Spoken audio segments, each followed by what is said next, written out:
è venerdì santo, il giorno della passione, la processione ad Agrigento, dall'Addolorata al centro cittadino, gli interventi, al videogiornale Irene Milisenda.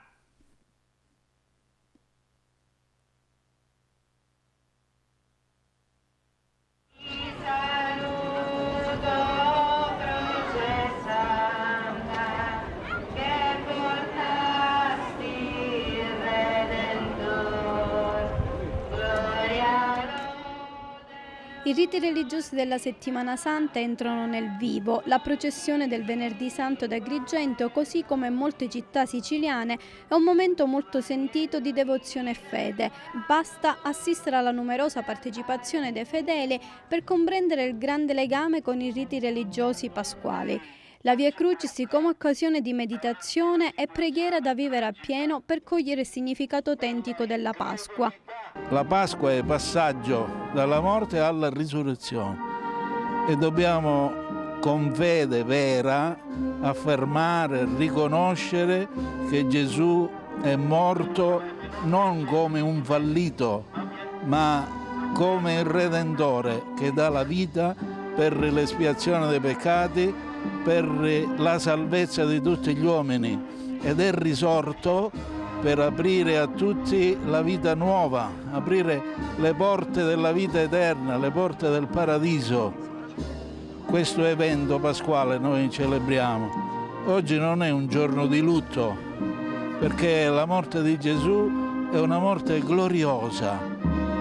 Con la sua morte Gesù dà gloria al Padre, perché manifesta e comunica quello che è il Padre: amore, misericordia, salvezza per tutti. La processione ha attraversato le strade del centro storico, dalla via Garibaldi alla via Atenea.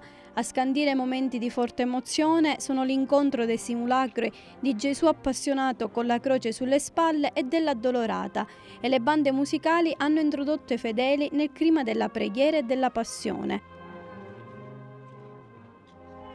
Il messaggio di Cristo è pace, fratellanza e amore, ma che deve essere concretizzato. Troppo spesso siamo abituati a guardare al segno della croce, fare il segno della croce e poco fare i nostri sentimenti della croce e di Cristo sulla croce.